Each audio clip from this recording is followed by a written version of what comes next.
오늘 그 말씀 교회 주시는 하나님의 말씀 보겠습니다. 신명기 18장입니다. 신명기 18장 15절에서 22절 말씀, 이 말씀으로 성경은 신화인가 역사적 사실만 기록된 하나님의 말씀인가 라는 제목으로 하나님의 말씀 나누겠습니다.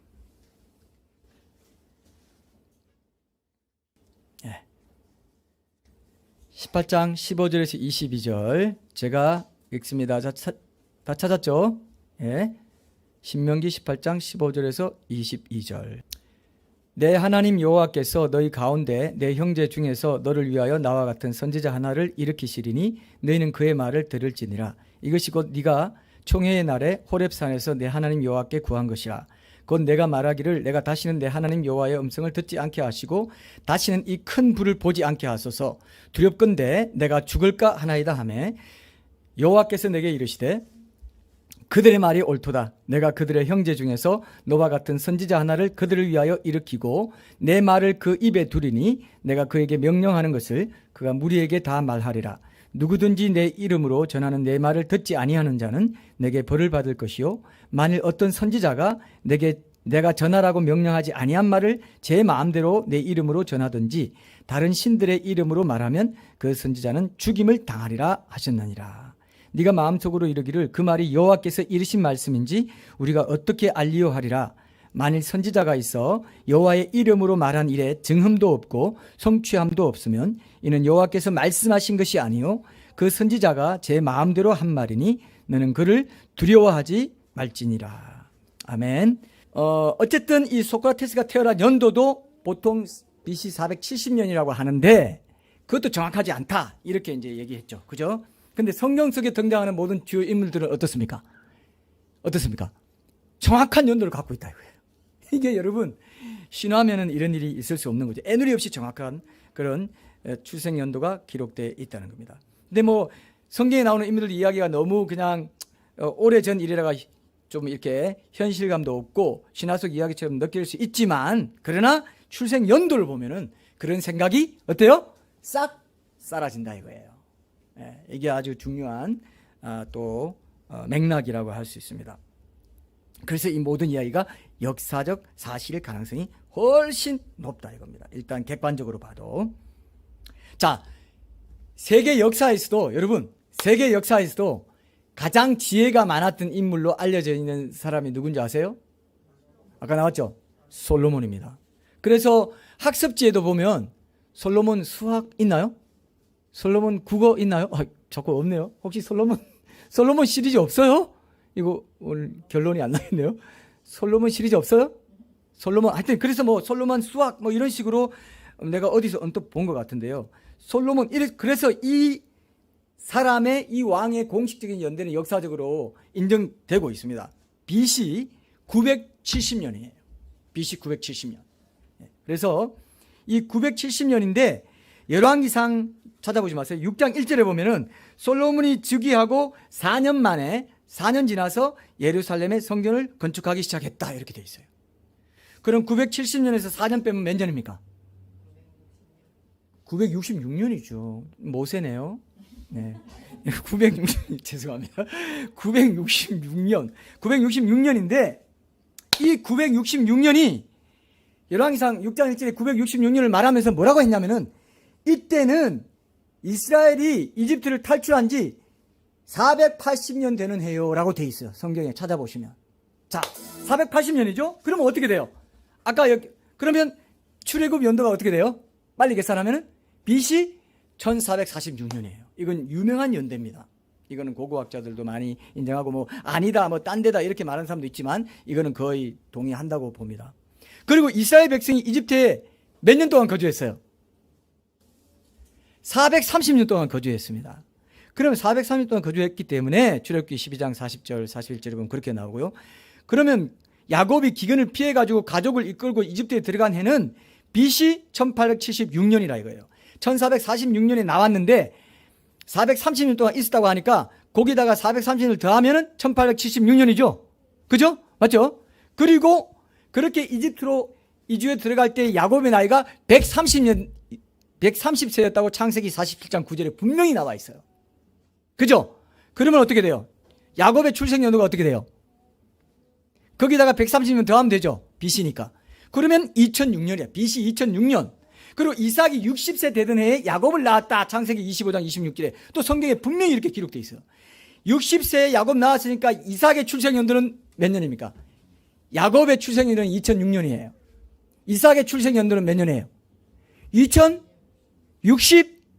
2066년이죠? 맞아요? 어렵습니까? BC는 거꾸로 올라가니까. 그죠? 2066년 맞죠? 2066년이 나왔습니다. 그리고 이삭은 아브라함이 100세가 됐는데 애 낳았다는 건 유명한 얘기예요. 창세기 21장 5절에 나옵니다. 그러면 아브라함 출생 연도가 몇 년입니까? 와, 2166. 아, 모세 안 되려고 이제 굉장히 노력하십니다. 오늘 모세 될 사람, 오늘 연도가 많이 나오기 때문에 모세 될 사람이 나와요. 모세 될 사람이. 자, 그래서 2166년입니다. 그럼 어떻게 되냐? 거기서 이제 계속 창세기 5장과 11장 족보를 따라서 쭉 올라가면은 언제 낳고 다 뭐 데라가 나홀이 데라 낳고 데라가 아브라함 낳고 그 거꾸로 쫙 올라가 보면은 아담까지가 나온다 이거예요. 이해되죠?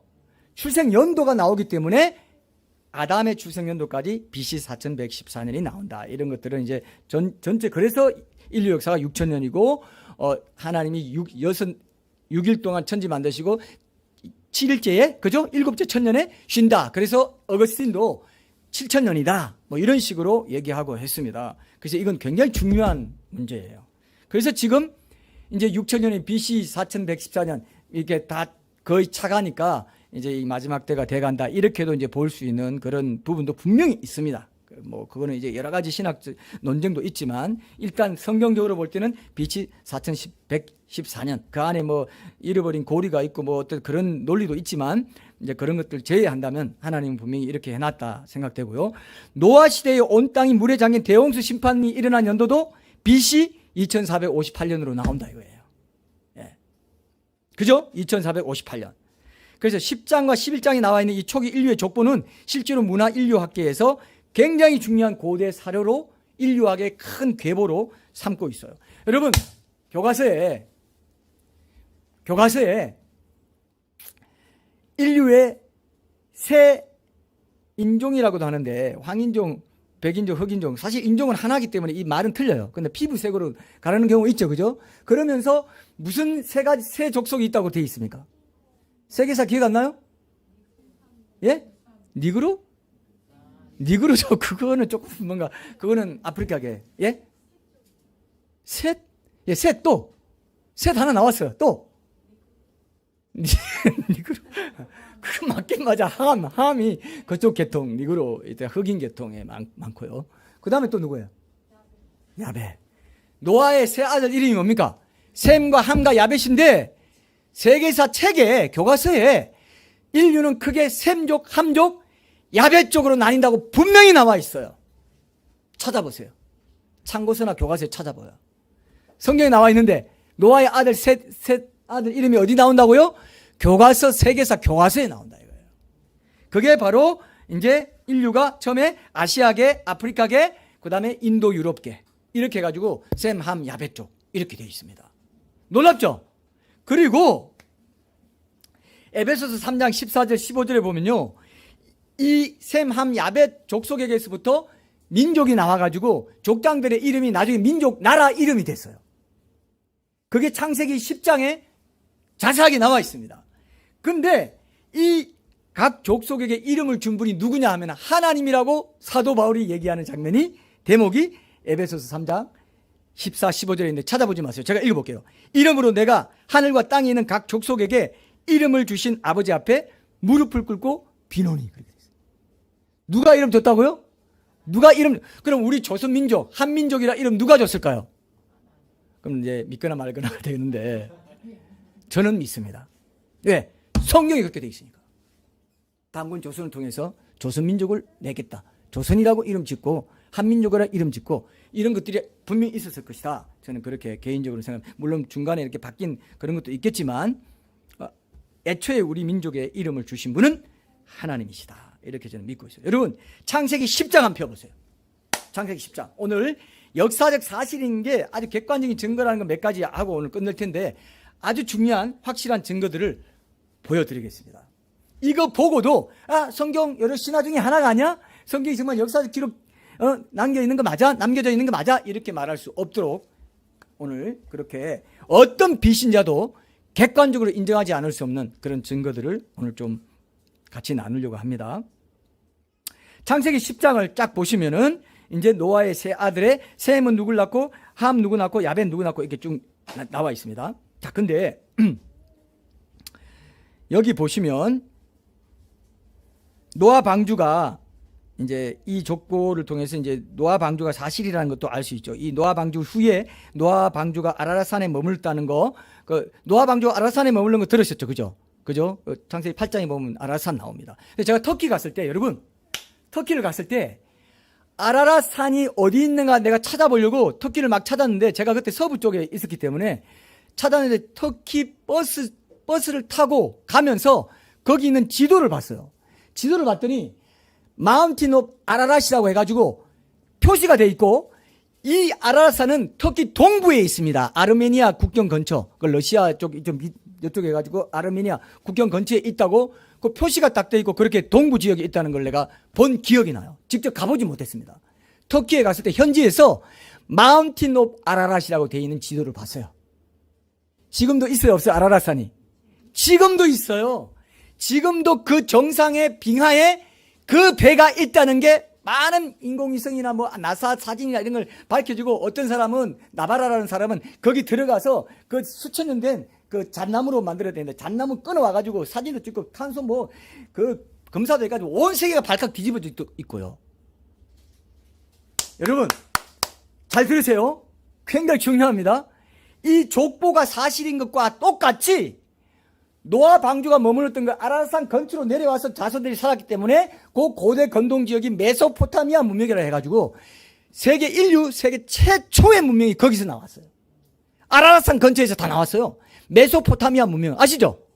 수메르인들이 그 처음에 이걸 이뤘어요. 그래서 수메르 신화를 오늘 볼 겁니다. 수메르 신화에 창세기에 나온 얘기들이 비슷한 얘기가 굉장히 많이 나와요. 그래가지고 성경도 신화와 똑같다. 신화들 막 여러 민족들 신화해 보니까 창세기 나오는 거 비슷하네. 창세기도 그런 신화들 뺏긴 거야.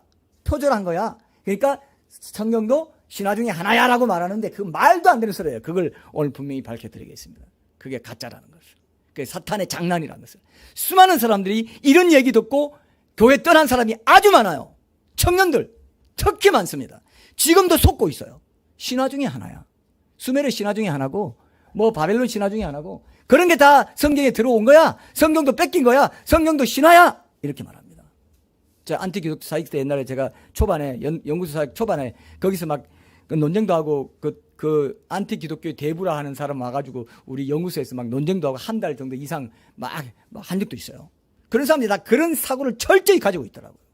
와, 이 신화냐 아니냐 이것 때문에 엄청나게 많은 사람이 속아 넘어갔습니다. 지금도 속고 있어요. 예수는 신화라는 책이 있었죠. 예수는 신화다라는 책이 있었죠. 그 책이 얼마나 많은 교회 사람들을 헷갈리게 한 줄 아세요? 얼마나 많은 청년들 떠나게 한 줄 아세요? 전 세계적으로 무신론자 되게 만들었어요. 이 신화의 문제가 그렇게 심각한 겁니다. 제가 그걸 절실하게 느꼈어요. 신화의 문제가. 신화하면 뭔가 있어 보이죠, 그죠? 신화야? 그럼 내가 믿었던 게 다 헛거네? 이렇게 만드는 게 신화에 대한 얘기예요. 굉장히 사탄이 엄청난 속임수를 여기 심어놨어요. 오늘 그걸 여러분들이 분명히 도장을 꽝 찍어야 된다는 것을 기억하시면 좋겠습니다. 자, 창세기 10장 펴놓으세요. 펴시고 거기 이제 야벳부터 한번 볼게요. 야벳은요 실제로 세계사석에서 그리스의 전설적인 조상 이름이 뭐냐면 야페토스예요. 야페토스. 그게 야벳입니다. 야페토스라고 그렇게 나와 있습니다. 그리고 인도 아리안족의 유명한 조상인 야페티, 이걸 가리킨다 이렇게 봅니다. 그리고 고멜 있습니다. 고멜. 거기 쭉 보세요. 야벳의 아들 보세요. 고멜. 성경 없어요? 이걸 창세기 10장 찾아서 보시고, 네. 창세기 10장을 찾아서 야벳의 아들 부분 보세요. 쭉 눈으로 따라 보십시오. 창세기 10장. 고멜은 이 키메르라고 세계사에 나와요. 그리고 게르만, 이쪽 계통입니다. 고멜, 키메르, 게르만. 그 다음에 마곡은 그루지아, 조지아, 이런 우리 미국식으로 조지아인데 그루지아, 마곡 그루지아, 마대는 메디아입니다. 메디아. 그리고 야와는 이오니아라고 그리스 계통의 그 이오니아, 그 여러분 세계사 찾아보면 이오니아라고 나와요. 두발은 드볼스크라고 말합니다. 이 러시아 쪽에는 메섹도 모스크바고 러시아 쪽인데 에스겔서 38장에 보면은 로스와 메섹과 두발만 고가 하면서 로스가 러시아거든요. 이런 사람들이 함의 아들 바사, 이란과 구스, 이디오피아, 붓, 리비아와 함께 이스라엘을 말세에 공격하러 간다. 이렇게 돼 있어요. 지금 우크라이나, 러시아 전쟁 상황을 보면요. 그 상황이 아주 가깝다는 걸 알 수 있어요. 저렇게 막, 뭐라고 합니까? 경상도 말로, 경상도 말 아니네요. 티격태격 하다가, 이제, 유럽도 좀 넘보다가, 이란이 지금 막 이렇게 좀 동조하고 이렇게 터키 막 이렇게 하다 도갈마가 터키라고 이렇게 보는데, 이렇게 하다가 이제 합동해가지고, 그럼 우리가 이스라엘로 쳐들어가자 해가지고 이스라엘로 갑니다. 몇십 년 안에, 몇 년 안인지 모르겠어요. 굉장히 가깝습니다. 그때 하나님이 기적적으로 이스라엘을 지킨다고 성경에 나와 있어요. 이제 그 전쟁을 곧 보게 됩니다. 러시아와 중동 연합군이 이스라엘 쳐들어간다고 돼 있어요. 이 거짓말 아닙니다. 오늘 철저히 성경이 역사적 사실이라는 걸 알면은 그것도 사실이고요. 지금 마지막 때에 적그리스도 체제가 나타나는데 통제 시대가 올 것이고 전체주의 통제 시대가 올 것이다. 그때 현금이 없어지고 디지털 화폐 시대가 올 거다. 그때 표로 사람들이 매매할 거다. 그 시대를 지금 가고 있잖아요. 창조를 하신 분이 마지막 때를 안다고요. 그죠? 처음을 시작하시고 아신 분이 끝도 아시기 때문에 요한계시록에 그 사실을 기록해놨고 성경의 첫째인 창세기에 창조의 시초를 기록해놨어요. 시초를 아는 자만이 정말 알아요. 시초 모르면 정말 알아요, 몰라요? 몰라요. 여러분 잘 보십시오. 오늘 아주 중요한 역사적인 기록들을 우리가 확인하게 될 것입니다. 고멜의 아들 중에 이제 아스그나스는 스칸디나비아와 섹소니, 도갈마는 이제 아르메니아, 그 다음에 야완의 아들들 가운데 엘리사는 헬라가 여기서 나왔다 봅니다. 엘리사, 헬라. 달시스는 타르테소스라고, 타르테소스 전쟁인가 이렇게 그 역사책에 보면 타르테소스 나와요. 기띔은요, 유명한 데입니다. 사이프러스라고, 키프로스라고, 기띔이 원래 키프로스라는 뜻입니다. 기띔. 근데 이런 것들요, 영어로 보면요, 사이프러스라고 다 나와요. 영어로는 다 나와요. 사이프러스, 이렇게 다 나와요. 다 나오면 지금 영어로는 지금 말과 바로 연결되는 그런 것들, 게르만도, 저먼 이렇게 나와요. 희한하죠? 여러분 이게 잘 보십시오. 굉장히 야벳은 다 독일 계통은 다 그쪽, 러시아나 독일 계통 다 유럽 쪽이잖아요. 함의 아들들 가운데는 구스는 에디오피아를 말합니다. 미스라임은 이집트입니다. 중요합니다. 이건 미스라임은 이집트인을 말하고 붓은 리비아예요. 리비아.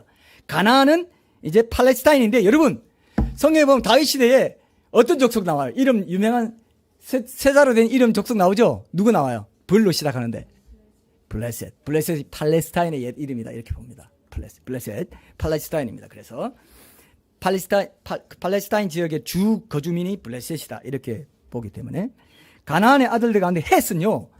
여러분 세계사 교과서에 보면 이 문명을 이룬 유명한 문명 이름이 나와요. 혹시 아시면 히스로 시작해요. 히타이트. 역시 세계사 공부를 하신 분 다릅니다. 히타이트 문명이 헷입니다. 히타이트 족속이 헷 족속이에요. 세계사에 다 나오죠? 아주 중요합니다, 여러분. 이거 그냥 지나치면 큰일 나요.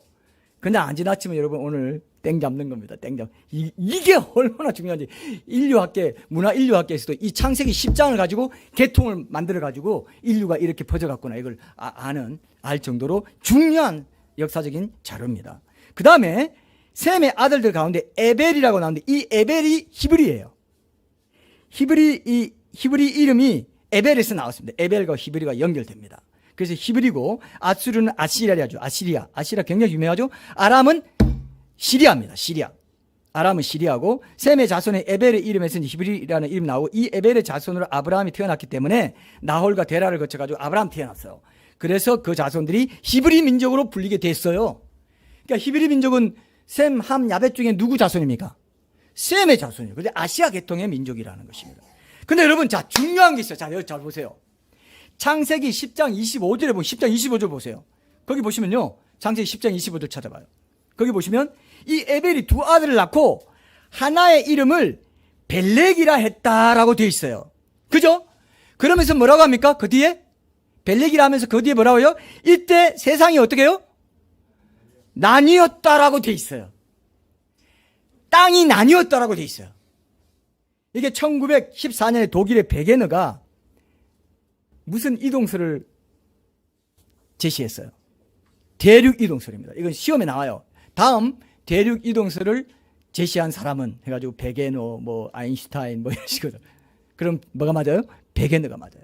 베게너의 대륙 이동설인데, 이때 땅이 원래 한 덩어리였는데 대륙별로 크게 갈라진 때가 이때였다. 벨렉을 낳을 때였다 이거예요.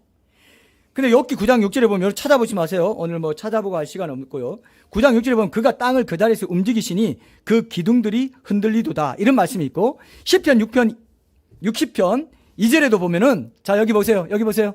주께서 땅을 진동시키사 갈라지게 하셨사오니 그 틈을 기우소서 땅이 흔들림이니이다, 이런 말씀이 있어. 대륙 이동이 되고 있는 현장을 하나님 말씀이 그대로 딱 잡아가지고 어떻게 해요? 박아 넣어놨어요. 제 말 알아들었죠? 역사적 기록이죠? 대륙 이동이 언제 있으냐? 에벨이 벨렉 나올 때인데 그때 땅이 나뉘었다 했는데, 이때가 그때라고 욥기와 시편이 바로 또 얘기하고 있습니다. 그래가지고 여러분, 지금 남미와 아프리카 대륙이 보시면요, 모양이요 있도록 돼 있어요. 이렇게 튀어나와 있고 들어가 있어요. 한번 붙여봐요. 근데 지질학자들이 놀라운 걸 발견했어요. 이쪽과 이쪽의 토양이 같다는 겁니다. 왜? 갈라졌기 때문에. 같은 땅인데 갈라졌기 때문에 토양이, 이게 어떤 일이냐 해가지고 대륙 이동설을 더 이렇게 뭐 판지구로 뭐 이런 것도 같은 대륙 이동설이 이제 그 뒷받침되는 이런 얘기도 학교에서 나왔습니다. 제 얘기 들었죠? 이거 엄청난 일이죠? 역사적으로 일어난 일을 성경이 정확하게 기록하고 있다는 겁니다.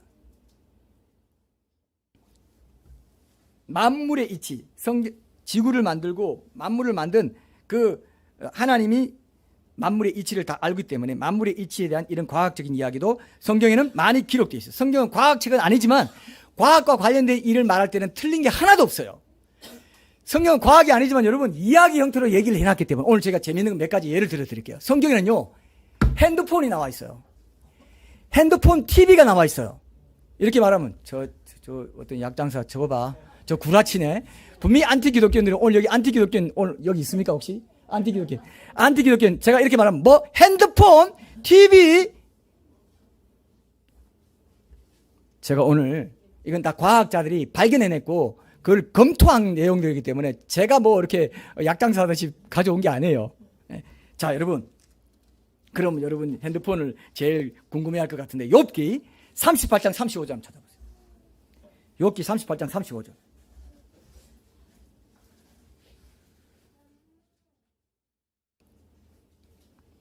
여기 보면은 욥기 38장 35절 보세요.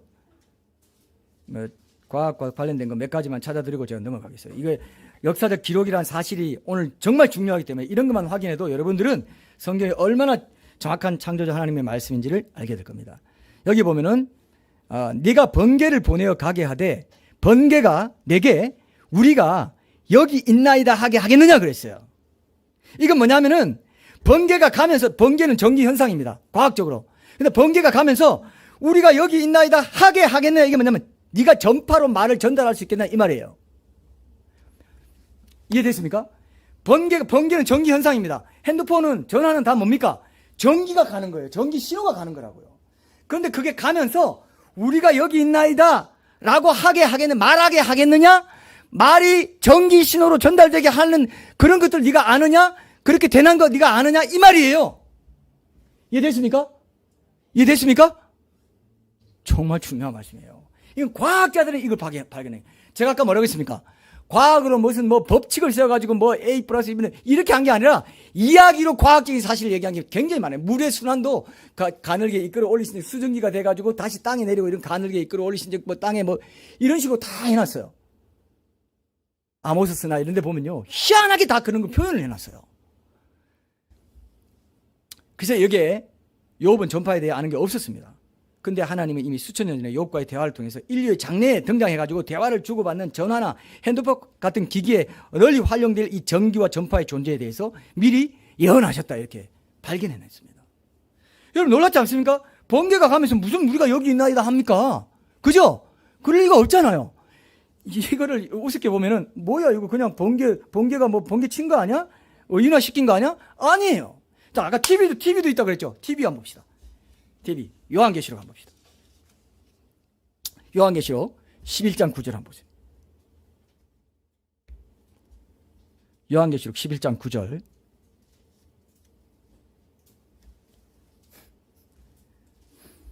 여기 보면은 요한계시록 11장 9절 제일 마지막 책, 백성들과 족속과 방언과 나라 중에서 전 세계입니다. 사람들이 그 시체를 사흘 반 동안을 보며 무덤에 장사하지 못하게 하려라. 두 증인의 시체를 사흘 반 동안 보게 했다 그랬습니다. 여기 보니까 백성들과 족속과 방언과 나라 중에 사람들이 그 시체를 사흘 반 동안, 온 세계 사람들이 3일 반 동안 볼 수 있습니까? 어떻게 봐요? TV 위성 생중계를 통해서 본다는 것을 예언해놨다. 이렇게 과학자들이 발견을 해냈어요. 이거는 이런 마지막 때에는 이런 게 있다는 것을 하나님이 예언하신 것이다. 마지막 때에는 현금 없고 디지털 화폐로, 그리고 말하는 우상이 생긴다. 그게 바로 인공 로봇, 인공지능, AI다. 이렇게까지 지금 다 발견해냈어요. 이해됩니까? 이거를 성경은 고대 시대에 지어지고 2000년, 최소한 2000년 전에 지어졌는데 무슨 그런 말을 해? 그렇죠, 그죠? 여러분 생각해봐요. 100년 이후의 일을 여러분 예언할 수 있습니까? 100년 이후의 일을 예언할 수 있어요? 택도 없죠. 택도 없죠. 근데 2000년 후에 현금이 없는 세상이 와가지고 매매를 현금 없이 한다. 표만 있으면 하는 그런 시대가 온다고 어떻게 예언하겠어요? 말하는 우상이 나온다고 어떻게 예언하겠어요? 우상으로 말하게 하고 인공지능이 다 말한다고요. 요즘 진짜 뭐 여자가 똑같이 생긴 여자가 나타나가지고 말 비슷한 누구 뭐 장동건 말 그러면 음성을 다 객관적으로 분석해가지고 데이터 다 해가지고요 거기다 심어 넣어요. 장동건 말이 나와요. 장동건 딱 얼굴 해가지고. 요즘 동영상 찍을 때요 나랑 똑같은 사람이 말하고 해가지고 거짓으로 영상 뿌릴 수 있습니다. 뭐 간음하는 거 이런 거 해가지고 만들어가지고 얼마든지 음해할 수 있어요. 왜? 거의 똑같이 만들어요. 요즘. 기술이 그렇게 발전했습니다. 뭐 도둑질하는 거, 이마트 가서 딱 그 경상도 말로 세빈다고 하는데 딱 세려가지고 딱 넣는 거, 이거 가지고 야 너 이렇게 벌써 다 퍼졌어. 나 아니다 해도 소용없는. 그래서 나중에 적글스 시대에는 얼마든지 이런 뭐라고 합니까? 좀 이렇게 안 좋은 분자를 뭐라고 하죠? 반동 분자 색칠해낼 때 이런 거 사용할 거다. 뭐 이런 얘기도 나와요. 진짜 기가 막히죠. 지금 그런 시대입니다. 그렇기 때문에 이거와 똑같아요. 말하는 우상이 나오는 거나 디지털 화폐가 나오는 거나 똑같이 TV가 나와서 전 세계 사람들이 동시에 3일 반 동안 위성 생중계로 그 시체들을 보게 될 것이다.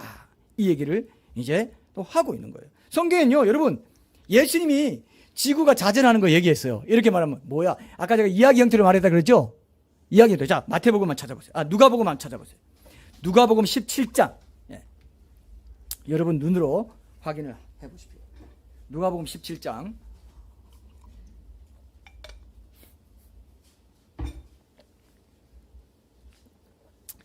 자, 여기까지 자꾸 이제 뭐 찾아보지 않고 그냥 제가 말로만 하고 지나갈게요.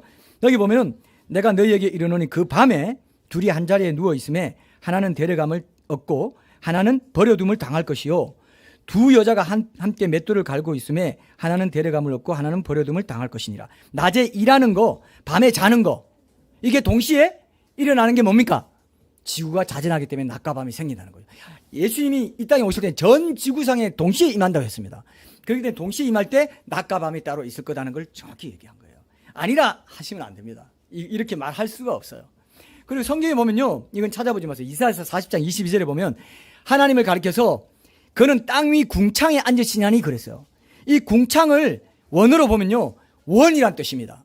원, 둥근 땅 위에 앉으신다. 그렇게 NIV에 보면은 이 구절이 He sits enthroned above the circle of the earth라고 돼 있어요. circle. circle을 영어 단어 찾아봐요. circle이 뭐라고 돼 있는지. circle 찾아보면 원이라고 돼 있어요. 둥근 원이 circle이에요. 킹 제임스 버전에도 이렇게 돼 있고 NIV에도 뭐라고 돼 있다고요? 둥근 땅 위에 앉으신다라고 돼 있어요. 이런 게 성경입니다. 이게 성경에 나와 있다는 겁니다. 그리고 또 허공에 떠 있다고 돼 있습니다. 욥기에도 보면 욥기 26장 7절에 보면 그는 땅을 아무것도 없는 곳에 공간에 허공에 달았다 이렇게 말해놨어요. 옛날엔 다 코끼리 4마리가 사각형 땅을 받치고 있다고 생각했습니다. 근데 3500년 전에 이런 말을 했고, 그 다음에 욥기 28장 5절에 보면요, 음식은 땅으로부터 나오나 그 밑은 불처럼 변화했다 그랬어요. 지구 밑에 80km 더 내려가면요, 이 물체가 용광로에 주물이 흐르는 쇠 같은 상태로 불이 있고 엄청난, 여러분 그 용암이 나오는 거 봤죠? 그러죠. 엄청나게 뜨거운 불이 있어요. 그거를 이 욥기 때에 알았다. 이렇게 지금 그 밑에 불처럼, 그 밑에 불이 있다. 땅은 불로 뒤집는 것 같고 이렇게 돼 있어요. 옛날 개혁 개정에는 그렇게 돼 있습니다. 놀랍죠? 불이 있다 이렇게 돼 있어요. 지구가 둥글다 이런 말하고, 또 그 다음에 망원경이 발견되기 몇백 년 전만 해도요, 사람들 하늘에 단지 별이 한 몇천 개 정도밖에 없다 그렇게 생각했어요. 이 지금처럼 무수하게 헤아릴 수 많다 이렇게 생각한 게 얼마 안 돼요. 그런데 성경에 보면은 창세기 15장 5절에 보면 하나님께서 아브라함에게 하늘을 우르르 무별을 셀 수 있나 보라. 별을 셀 수 없다. 그리고 예레미야 33장 22절에도 보면 하늘의 만상은 셀 수 없으며 바다의 모래는 정량할 수 없다. 이런 말이 나와 있습니다. 어떻습니까? 이런 아주 작은 예를 든 거예요. 과학적인 사실로도 분명하다. 그 다음에 고고학적으로도 지금까지 2만 5천 곳이 넘는 성경의 장소, 수만 명의 인물, 사건들을 다 발견했는데 하나도 성경에 모순되는 게 없다라고 고고학자들이 얘기해요. 그리고 어떤 제가 그 이스라엘 고고학자한테 그러면 성경에서 성경의 고고학적 정확성이라는 점에서 성경에 어떤 학점을 줄 수 있냐 했더니 그 정말 훌륭한 고고학자가 뭐라 말하는 줄 아세요? 몇 점 준 줄 아세요? A++를 주겠다고 그랬어요. 틀린 게 하나도 없다는 겁니다. 고고학적으로 2만 5천 곳이 넘는 성경의 장수와 수만 명의 인물 사건들에 대한 자료를 발굴했는데 하나도 성경과 불일치하는 게 없다는 것입니다. 과학적으로도 그렇고 고고학적으로도 그렇고, 사도행전에 대해서 고고학적인 연구를 25년 동안 하는 어떤 학자는요, 사도행전 누가의 기록은 가장 세밀한 부분까지 완전 정확하다. 그러면서 자기 무신론자에서 크리스찬으로 회심한 것을 발표하기도 하고 그랬습니다. 그리고 그 누가 보면 3장에 보면 세례요한 활동하고 뭐 이렇게 할 때, 예수님 이제 활동하기 세례요한 활동할 때 여러 그 지역의 나라의 왕들의 이름을 정확하게 다 나열해요. 그죠? 그런 식으로 성경은요, 굉장히 역사적이라는 것입니다. 역사적.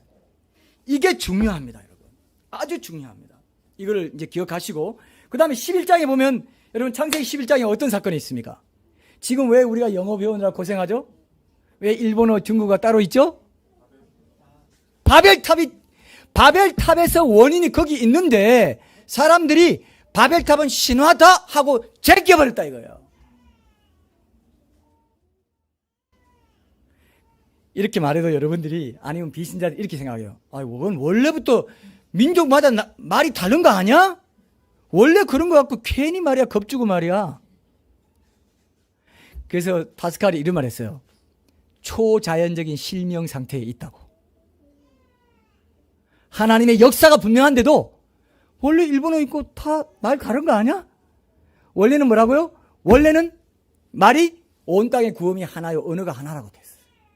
그러니까 야베 족속, 그냥 독일 사람 이렇게 생긴 사람도 안녕하세요 했다는 겁니다. 뭐 이상합니까? 똑같이 굿모닝 해야 될 것 같은데 딱 여기서 안녕하세요, 너 어디 가니? 막 이러고, 흑인도 막 야, 나 지금 너무 배고파, 빨리 밥 좀 먹자 했다는 겁니다. 막 아프리카 말로 뭐 몇 점 이렇게 하지 않고. 안 믿으시네. 이게 초자연적인 실명이. 모든 외국어는요, 다른 나라 언어로 번역이 돼요. 논리적입니다. 맞습니까? 우연히 됐으면 이런 말이 나올 수가 없어요. 그죠? 모든 외국어는 다른 외국어로 번역이 되고 논리적이고, 논리적인 사고를 할 수 있도록 하나님의 형상, 지성, 감정, 의지로 될 수 있도록 언어가 장착이 되어 있다 이겁니다. 이게 신비입니까 아닙니까? 하나님의 신비고 역사적인 사실인 거죠. 자, 여러분, 오늘 말씀 한번 보겠습니다. 자, 이런 큰 맥락에서 오늘 말씀을 한번 보시면 이제 두 가지가 나옵니다. 오늘 말씀은 15절부터 20절까지 보시면, 자, 오늘 말씀 다시 보세요. 신명기 18장 찾아보세요. 신명기 18장 15절에서 20절 보시면 이 얘기는 뭐냐면은, 하나님이 옛날에 시내산에 나타나가지고 엄청나게 불과 번개와 우레가 치고 막 엄청나니까 막 내성이 치고 막 이렇게 되니까 너무 무서워가지고 이스라엘 백성들이 아이고 그런 식으로 나타나서 우리한테 말하지 말아 주십시오. 이제 그냥 선지자 그냥 선정해가지고 선지자 통해서 우리한테 얘기해 주십시오. 우리 너무 무섭습니다. 우리 죽을 것 같아요. 그렇게 말했습니다. 기억나죠? 출애굽기에도 이런 내용이 나와요. 19장 16절에서 21절 보면 그런 내용이 나옵니다. 그러니까 선지자 하나 택해가지고 그들 통해서 해주십시오. 하나님께서 뭐라고 한다고요? 내 말을 그 입에 두겠다. 그러면 그 말을 들으라. 그러면서 이제 시내산에서 그렇게 너무 무섭게 나타나니까 저도 시내산 가봤는데요. 꼭대기에 갔더니 이렇게 말해요. 안내원이 여기가 모세와 하나님이 만났다는 곳입니다. 그렇게 얘기하더라고요. 근데 막 봉우리 같은 게 막 있고 막 좀 뭔가 좀 우중충한 듯 하면서 좀 무섭기도 하고 그렇더라고요. 그런데 그게 막 뇌성과 번개가 치고 막 불이 일어나고 막 하면 얼마나 무섭겠어요. 하나님의 또 소리가 많은 물소리 같다 했는데 바바바바 하는 소리로 했다 해봐요. 엄청나게 무서워요. 그래가지고 백성들이 우리가 죽을 것 같아요. 아이고 제발 선지자 하나 시켜가지고 선지자 통해 말하게 우리가 하는 말씀 듣게 해주지. 우리 잘 들을게요. 이렇게 했다는 겁니다. 그럴만하죠. 근데 요즘 제가요 이 말씀 묵상하다가 만약에 사람 선지자 통해서 이렇게 얘기한 것이 축적돼가지고 성경이 됐는데 이 성경 통해서 하나님 우리에게 말씀하시지 않고 옛날처럼 그렇게 저한테 황균아 나 너한테 할 말이 있어 해가지고 그때마다 나타나면 얼마나 번거로울까. 여러분 그런 생각 안 하세요? 묵상하면 제가 상상하라 그랬잖아요. 그때마다 번개치고 불 피우고 와 황균아 오늘 아침에 이 말을 너한테 전해주고 싶구나. 여러분 성경이 원래는 그런 책이에요. 하나님이 일일이 나타나서 말해줘야 될 책을 1500년 동안 다 모아가지고 압축해가지고 압축 파일로 우리한테 준 거예요. 성경이 귀한 줄 몰라요. 요즘 하도 성경이 헌해가지고 집에 가면 열 몇 권씩 뒹굴고 있죠? 성경이 하도 귀한 줄 몰라요. 그래서 제가 요즘 이런 생각해요. 차라리 그때 하나님 나타났으면 좋겠다. 사람들이 성경 귀한 줄 알게. 안 그래요? 이런 묵상까지 제가 안 할 수가 없더라고요. 근데 여러분 생각해 한번 적용해 보세요. 하나님이 말씀에 담겼다고는 이 성경이라는 책이 애초에 전혀 없었다고 가정해 보세요.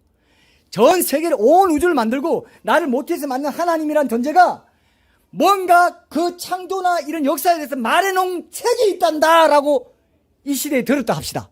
그 책이 어떤 괌 섬에서 몇 킬로 더 들어가면 깊은 동굴 속에 깊이 잠수하면 1킬로 밑에 그 어떤 게 있는데 거기 그 책이 있단다라고 해봅시다.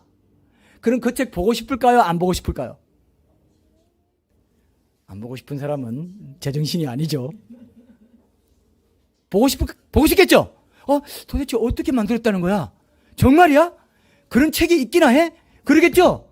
그게 성경이라는 겁니다. 오늘 우리가 그걸 확인했잖아요. 모든 과학 현상의 모든 것들을 창조하신 그분이기 때문에 과학적인 이치에 맞는 얘기를 이야기 형태로 오늘 담아놨죠? 그죠? 이걸 여러분 보셨잖아요. 요즘 시대 사람들이요, 참, 예수님 하신 말씀이 맞아요. 장태에서 피리를 부려도 듣지 않고, 막 곡을 해도 듣질 않아요. 왜? 나 지금 사는 게 바빠. 하나님이 했다는 말이 뭘 그렇게 중요해? 지금 시대 그렇죠? 지금 시대가 그래요. 그래서 우리가 이 증거들을, 구체적인 증거들을 보여주려고 하는 겁니다. 자, 두 번째 내용은 뭐냐면은 21절 보세요. 18장 21절. 자, 21절에 보면은 21절, 22절. 21절 보면은 자, 신명기 18장 21절, 22절 보겠습니다. 네가 마음속으로 이르기를 그 말이 여호와께서 이르신 말씀인지 우리가 어떻게 알리어 하리라. 만일 선지자가 있어 여호와의 이름으로 말하니래 증언도 없고 성취함도 없으면 이는 여호와께서 말씀하신 것이 아니요 그 선지자가 제 마음대로 한 말이니 너는 그를 두려워하지 말지니라 돼 있죠. 그죠? 그러니까 성취한 게 없으면 하나님의 말씀이 아니다. 성경에 기록된 예언들이 성취되지 않고 이렇게 한 거면 하나님의 말씀이 아니다. 만약에 성경이라는 책의 내용이 사실인 것으로 확인되면 그 사실을 말한 하나님도 사실이라는 거 알아라. 이 얘기죠. 살아계신 하나님인 줄 알아라.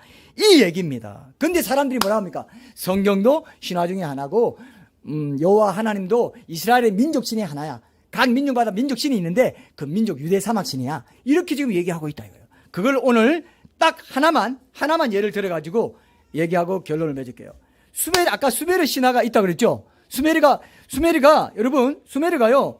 창세기 10장 찾아보지 마세요. 창세기 10장 10절에 보면 니므롯, 세상의 첫 용사고 용감한 사냥꾼이었던 니므롯이 자신의 왕국을 세울 때 시날 땅에 세웠다 돼 있어요.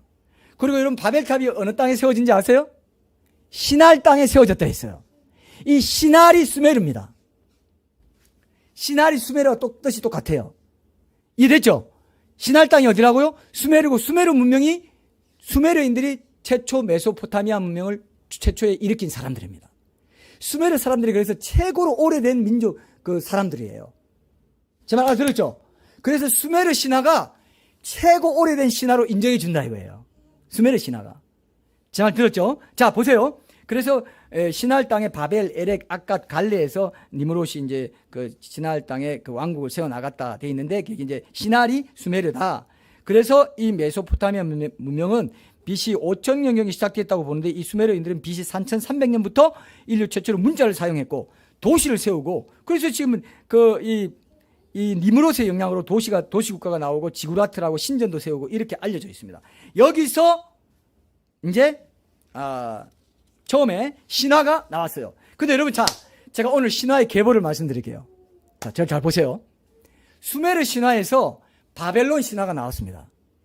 자, 신화는 굉장히 대표적으로 이런 게 신화입니다.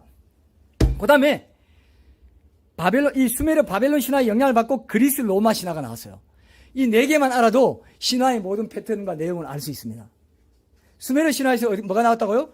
바벨론 신화가 나왔고 그 수메르 신화에 나오는 인물 그 신들의 이름이나 이런 게 바벨론식으로 바뀐 게 바벨론 신화입니다. 내용은 똑같아요.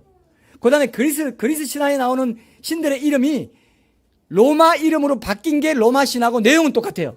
제 말 들었죠? 수메르 신화의 영향을 다 받았어요. 자, 그럼 내가 여러분들이 잘 아는 이름이 나옵니다. 제우스 신 아시죠? 제우스 신 아시죠?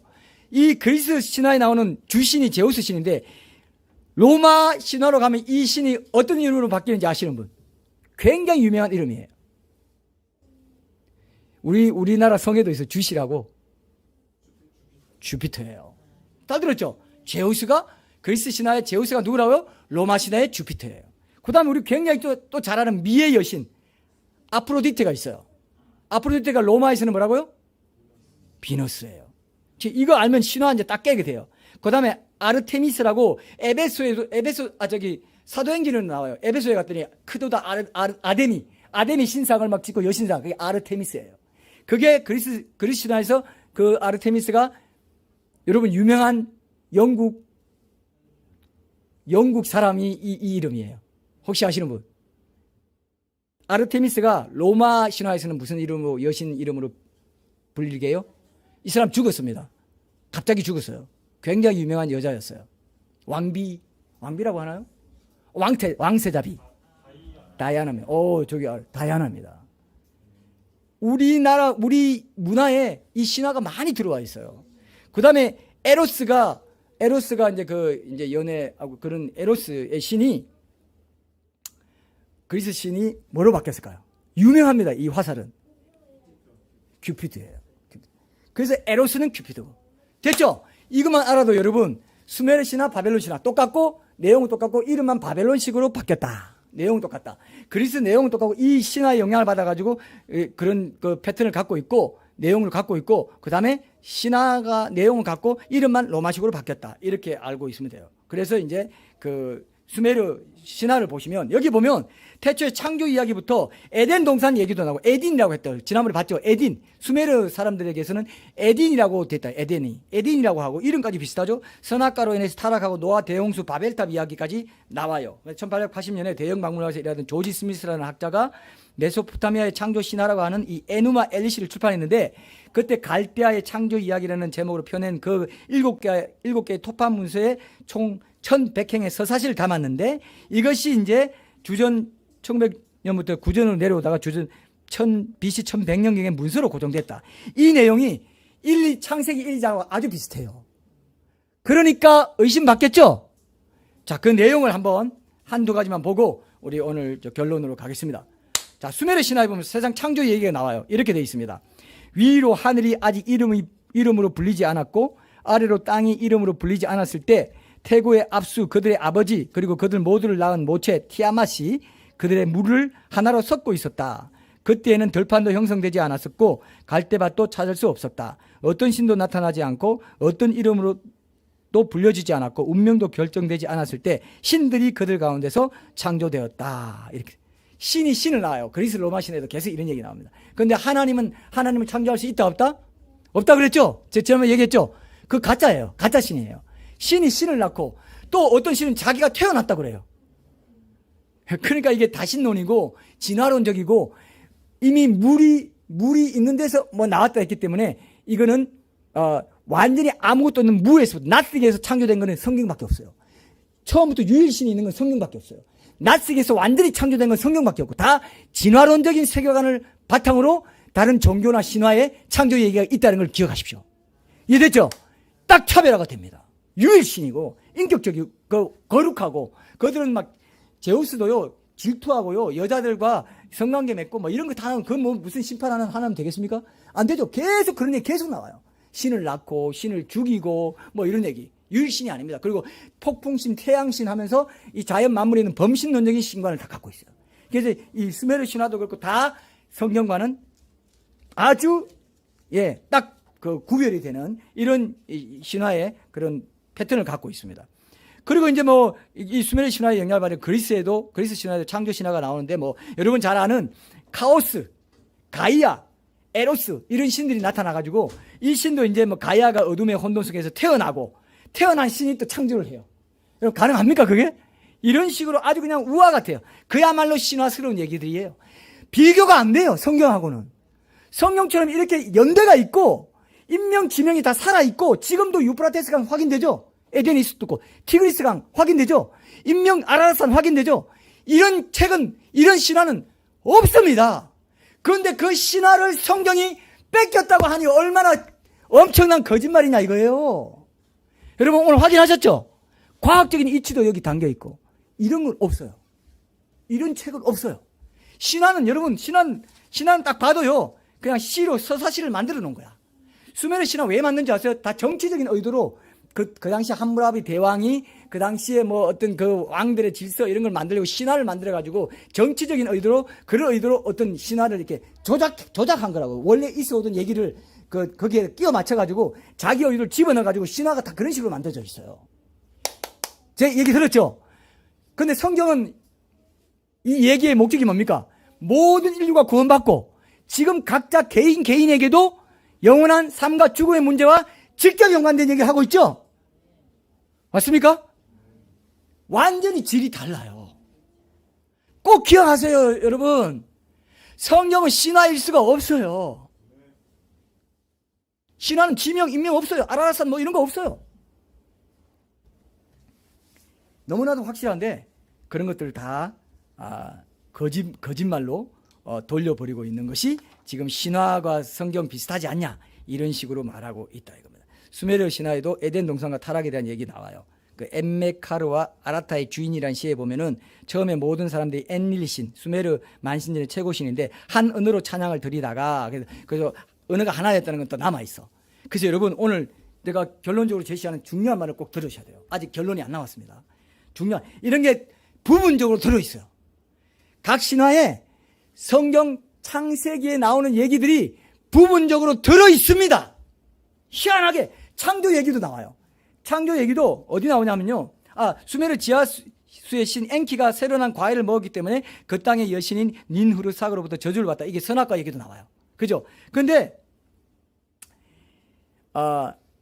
길가메시 서사시라고 해가지고 고대 아시리아 제국의 아수르바니팔 왕의 도서관 토파무스에 적힌 이 서사시에는 노아 대홍수와 아주 유사한 얘기가 또 나와요. 그 신화의 부류에 속한 그 얘기 제가 잠깐 읽어보고 이제 왜 비슷한지를 말씀드리고 결론을 제가 맺을게요. 아주 오래전 거기 이런 말이 있습니다. 1872년 영국 대형 박물관의 학자 조지 스미스가 이걸 또 이렇게 발견해내 가지고 알렸던 것입니다. 아주 오래전 휴루팍이 이미 오래된 도시였을 때 신들은 죄 많은 인간들을 멸망시키려고 한다. 그러나 에아시는 우트나 파슈티, 이게 이제 노아의 역할입니다. 우트나 피슈티를 가엾게 여겨 갈대로 엮어 만든 벽을 통해 홍수에 대해 알려준다. 에아시는 그에게 집을 허물고 재산을 버리고 배를 만들어 모든 생물의 실을 가지고 승선하라고 명한다. 그 다음 날부터 일을 시작하여 우트나 피슈티는 커다란 7층의 방주를 만들고 물이 스며들지 못하게 역청을 안팎으로 칠한 후에 금, 은, 동물, 우트나 피슈티의 가족, 친척 그리고 일꾼들과 함께 승선한다. 비슷하죠? 내용 비슷하지만 세부적으로는 굉장히 다르죠. 그죠? 그리고 그냥 애매합니다. 그냥 이렇게 뭔가. 근데 이 길르바게미사시에도 방주가 니무시산에 안착했다 그랬어요. 근데 성경에는 뭐라고 되어 있습니까? 아라라산에 안착했다 되어 있죠. 비슷한 내용은 있어요. 그러나 세부적으로 가면 어떻습니까? 다르다 이겁니다. 이게 이제 우리가 오늘 결론으로 제시하려는 것입니다. 여러분들이 한번 얘기해 봐요. 고대 신화를 베껴가지고 성경을 썼을까요? 아니면은 실제로 역사적인 사실로 어떤 사건이 있었기 때문에 민족들이 다 그 얘기를 민족 제대로 듣고 오다가 변질도 되고 좀 첨가도 하고 뭐 자기들 정치적인 의도에 따라 넣기도 하고 이렇게 하면서 조금씩 바뀌었을까요? 뭐가 맞을까요? 후자죠. 그래서 원래 그 신화가 학문적으로 어떻게 형성되냐 할 때 두 가지 설이 있어요. 공동 발생설이 있고 전파설이 있습니다. 이 두 가지가 다 맞아요. 원래 그죠? 인류 역사에 공동으로 발생한 사건이 있었기 때문에 그것들이 구전으로, 민담으로, 전설로, 신화로 전달되면서 바뀌었다는 겁니다. 조금씩. 이해되죠? 그러면 자 봅시다. 분명히 노아 대홍수가 역사적 사실이라는 건 맞아요, 안 맞아요?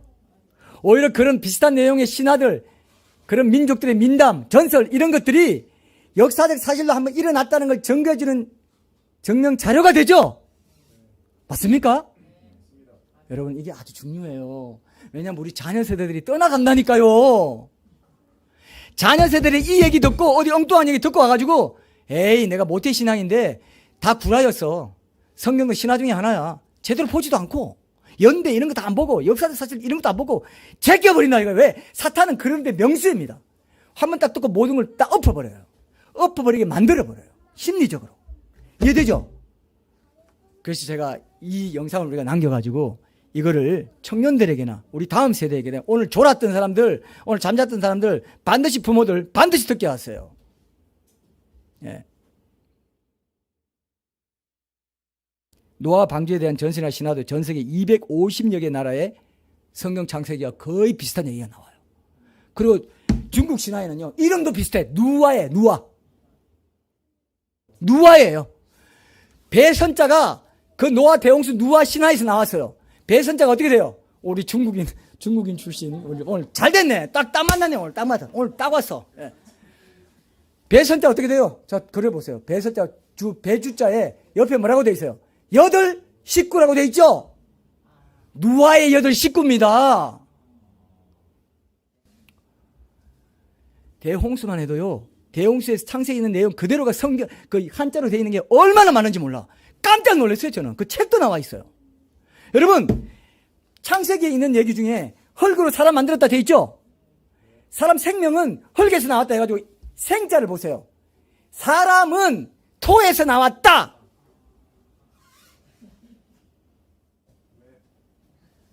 중국인들이 그걸 들은 거예요. 그 자손들이 계속 내려오면서 900살까지 살고 몇 살까지 가. 벌써 노아 대홍수 했던 사람들이 몇백 년 동안 사니까 계속 후손들에게 계속 명절만 되면 노아 대홍수 때 있잖아. 아빠랑 내 처랑 8명밖에 안 탔어. 중국인들 8명밖에 안 탔어. 누아 하고 중국인 배선자를 그렇게 만들어버렸어. 이래도 안 믿으시면 할 수 없어. 성경에 굉장히 많이 나와 있습니다. 나중에 한번 찾아보세요. 생자만 해도 기가 막히잖아요. 이게 사람은 흙으로 만들어졌다.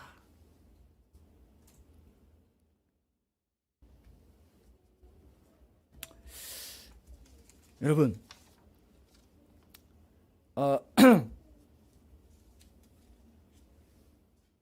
대홍수 사건이 특정 지역에서만 국지적으로 일어난 단순한 물난리거나 특정 민족이 특정 종교의 가치를 극대화하려고 조작한 신화의 하나라고 한다면 아메리카 대륙에도 있고 인디안들도 있고 그죠? 온 세계에 흩어진 모든 민족들에게 어떻게 똑같은 대홍수 얘기가 나올 수가 있습니까? 안 그래요? 그렇잖아요. 오히려 그런 신화들이 성경이 사실이란 증거라고요. 그런데 오히려 그 신화를 성경이 뺏겼다고 하니 사탄이 얼마나 거짓말의 대가냐 말이에요. 속임수의 대가냐 말이에요. 정말 심각한 거죠. 여러분, 그 파스칼이 이런 말을 했어요. 진짜 중요한 말을 했는데요. 하나님의 실존과 그의 은혜에 대한 증거는 강요 이상의 것이지만 하나님이 필요치 않다고 주장하는 자들이나 하나님의 필요를 부인하는 자들은 항상 그 제안을 과소평가할 수 있는 길을 찾아낼 것이다. 이게 무슨 뜻입니까? 계속 말해줘도 하나님 안 믿고 싶은 사람은 그 아닌 것 딱 보고 그래도 이걸 거야 하고 새길로 빠진다 이거예요. 그래서 제가 이거를 제가 다른 말로 고쳤습니다. 제 버전으로 바꿨어요. 사람이 진리를 찾고자 한다면 빛은 충분하다. 그러나 거부한다면 암흑 또한 충분해요. 맞습니까? 충분합니다. 일생토록 하나님 딱 안 믿고 살 수 있어요. 암흑이 확실해. 영적인 거기 때문에. 이렇게 지구가 둥글고 이렇게 바다가 출렁출렁 거꾸로 붙어있다고 그렇게 얘기해도 암흑이 충분하기 때문에 안 믿어버려. 안 믿어 마음이 편해. 지옥 가는 거죠. 여러분, 하나님이 말씀하신 모든 게 역사적 사실인데, 그리고 드러났는데, 오늘 22절에 있는 대로 정음이 있고 성취함이 없으면 내가 한 말 아니야. 있으면, 성취됐으면 이스라엘이 마지막 때에 회복된다. 1948년 회복된다고 여러 번을 말했는데 회복됐지. 있으면 내 말인 줄 알아. 그랬어요. 맞죠? 근데요, 성경에 보면요, 예수님을 안 믿으면 불못에 간다 돼 있습니다. 예수님은요, 사람이 죽어 불못에 가면은 소금으로 튀기듯이 당할 것이다 그랬어요. 그것도 사실일까요, 아닐까요? 사람이 소금에 불 튀겨봐요. 오븐에 소금 넣고 튀겨봐요. 사람이 어떻게 되나? 불에 튀겨진다 이거예요. 저는 이런 거 설교하고 싶지 않아요. 하면서 뭐 쾌감 느끼고 이런 것도 아닙니다. 여러분, 사실이기 때문에 못 알아들으니까 얘기하는 거예요. 그럼 우리 믿는 자 입장에서 어떻습니까? 나더러 주여 주여 하는 자마다 천국 다 들어가는 거 아니고 하나님 뜻대로 행하는 자 들어간다. 그랬는데 나 한번 믿었으니까 됐고, 그렇게 살면 어떻게 된다고 되어 있습니까? 불못에 들어갈 수 있다는데도 아무렇지도 않아. 암흑이 암흑, 그 사람한테는 암흑이 충분해요. 이해됩니까? 여러분들이 그래서 하나님께서 이렇게 말했어요. 내 말을 듣고 떠는 자, 벌벌 떠는 자, 그는 내가 권고하려니와 내 말을 경외하지도 않고 범상히 여기고 대수롭지 않게 여기는 자는 불못에 들어갈 수밖에 없습니다. 그런데 여러분, 오늘 결론이 바로 그 불못에서 벗어나게 해주는 분이 누구라고요? 그 예수님을 이 땅에 보내시려고 모든 성경의 역사가 기록됐다라고 했어요. 여러분 한번 찾아봅시다. 오늘 결론이니까. 여러분, 요한복음 5장 39절 찾아보세요. 오늘 이게 결론입니다.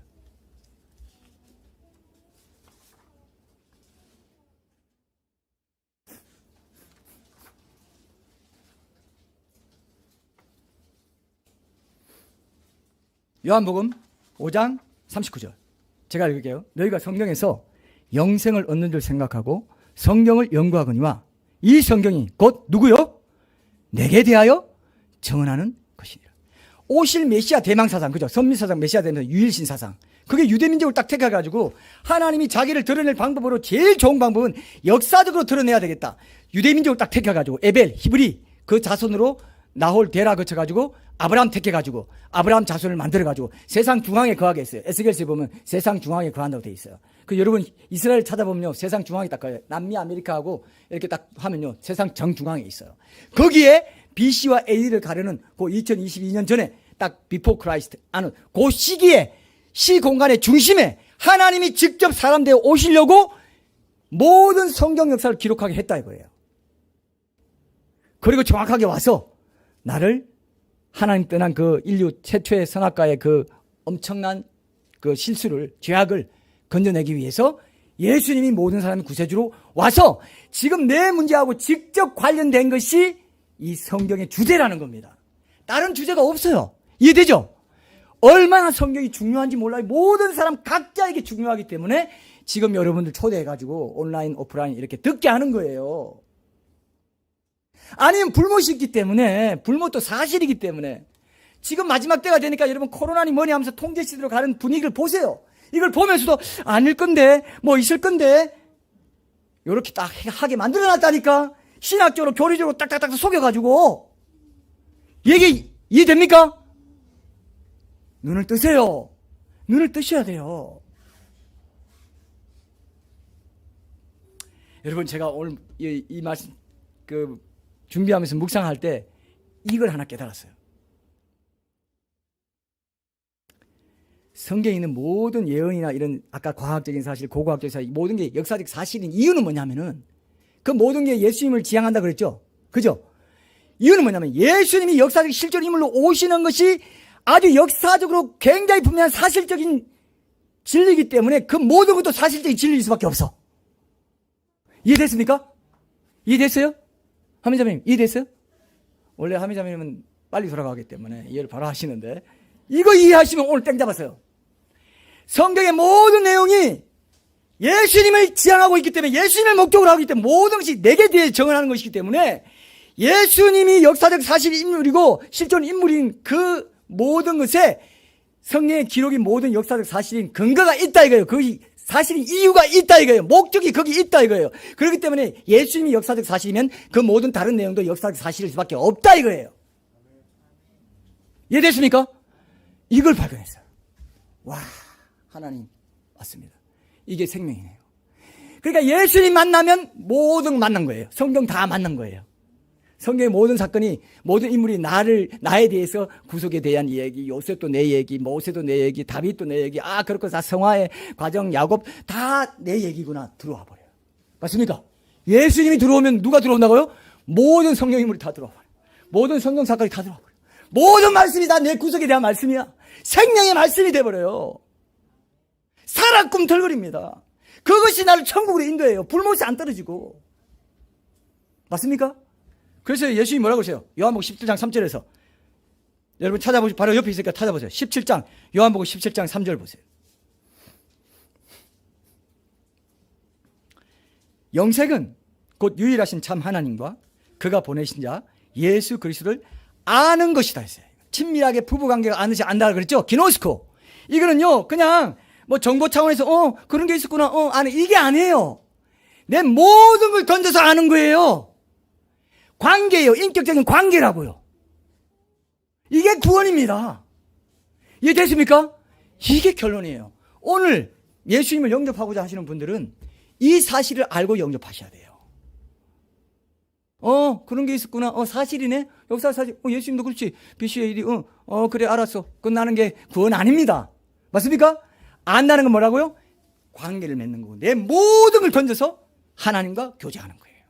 연합하는 거예요. 그 사람이 이 땅에서부터 영생을 누리고 죽어서도 영생을 누리게 됩니다. 이게 신앙생활이기 때문에 우리가 그렇게 묵상, 기도, 주님과의 동행, 하나님 임재 연습 계속 말하는 거예요. 그래야 영생을 이 땅에서부터 누리고 죽어서도 불못 안 떨어지고 영생을 누리는 삶으로 들어가니까. 그죠? 근데 마귀는 이걸 알기 때문에 뭐라고 합니까? 아이고 예수는 신화야. 예수도 그만 신화에 대한 제가 직접 저기 찾아보니까 유튜브에 보니까 직접 그런 얘기들이 나와요.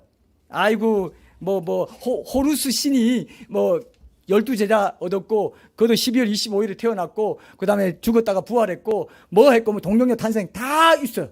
그리고 열신화에도 예수와 똑같아요. 그러니까 예수도 예수의 얘기도 이런 신화들에서 가져와서 복음서 다 만든 거야 라고 말하더라고요. 혹하게 만들어놨어요. 근데 그게 어떤 건지 아세요 여러분? 제가 지난번에 기독교 번역 컨퍼런스 할 때도 이런 내용과 이런 것도 보면서 이거 완전히 거짓말이구나 하는 걸 더 확인하게 된 건데 여러분 그게 원래는요 이 얘기들이 어디 있냐면은 그 2, 3세기에 이제 원래 고대 신비 종교들이 굉장히 인기를 얻고 있었습니다. 그런데 이 기독교가 나온 뒤에 예수라는 그 하나님의 아들이라는 이 종교가 나온 뒤에 막 파죽지세로 그 종교로 다 가는 거예요. 그러니까 2, 3세기쯤에 이 고대 신비 종교들이 이런 신화를 만들어냈습니다. 만들어내가지고 예수 얘기로 이런 신화의 주인공이 예수 얘기를 다 갖고 있다 해가지고 헷갈리게 하는 사탄의 전략이 거기 들어간 거예요. 그래서 예수는 신화다니 뭐 이런 얘기들이 요즘 유튜브 동영상, 반기독교적인 동영상 보면 그런 얘기로 도배가 돼 있어요. 이해됐습니까? 학자들이 다 진지한 학자들이 찾아보기는 예수님 기독교가 태동하기 이전에 있던 어떤 종교도 예수님 얘기 같은 이런 부활이나 이런 얘기 한 거 없다. 이렇게 얘기돼 있어요. 이해됐죠? 만들어냈다는 겁니다. 그런데 그 아니다. 몇 세기 전부터 뭐 10세기, 20세기 전부터 뭐 이런 식으로 얘기를 속인다 이겁니다. 이해됐죠? 전혀 아니라는 것을 기억하시고 예수님이 절대적인 역사의 주인공으로 이 땅에 오셔서 분명히 BC와 AD 나누고 이런 것까지 다 2022년인 것까지 다 확인하면은 우리는 이걸 분명히 알 수 있어요. 분명히 선지자 하나를 나와 같은 선지자 하나를 보낸다. 너희 형제 중에서 히브리 민족에서 선지자 하나를 보낸다. 그 메시아 보낸다는 거거든요. 메시아 말을 안 들으면 벌을 받을 것이다. 그게 뭐냐면 그 메시아의 그 구원의 도를 거부하면 지옥에 간다 이 뜻이에요. 이해됐습니까? 오늘 말씀이 그죠? 벌을 받는다. 19절에 보면 벌 받는다 돼 있죠? 이 얘기를 여러분 마음에 새기십시오. 이것을 오늘 우리가 결론으로 삼고 메시아의 말을 안 듣는 자, 그 선지자 한 선지자의 말을 안 듣는 자, 그건 성경 전체가 그 메시아를 지향하고 있기 때문에 성경에 있는 말씀을 순종하지 않는 자는 벌을 받게 된다 이 뜻입니다. 그래서 이거를 거부하면 그냥 끝나는 게 아니고 이 예수님을 영접하면 영생을 얻는 엄청난 좋은 이 굿뉴스 이게 복음입니다. 엄청나게 좋은 걸 할 수 있도록 해줬는데 그걸 거부했기 때문에 영벌을 받을 수밖에 없는 이런 상황에 인류가 처해 있고 이것이 역사적 사실이라는 것입니다. 이걸 기억하시고 여러분들이 오늘 간절히 한번 우리 5분 동안 마음에 다시 한번 예수님께 감사하고 또 새롭게 영접하고자 하시는 분들은 진심으로 죄를 회개하시고 하나님 무시했던 죄, 예수님을 오해했던 죄, 예수님을 무시했던 죄, 내가 내 삶의 주인이 되고자 했던 그 죄를 하나님 앞에 아뢰시고 다시 한번 예수님을 더 뜨겁게 만나시는 그런 시간이 될 수 있도록 5분 동안 우리 간절히 한번 기도하고 모든 절차 마무리하겠습니다. 기도하겠습니다.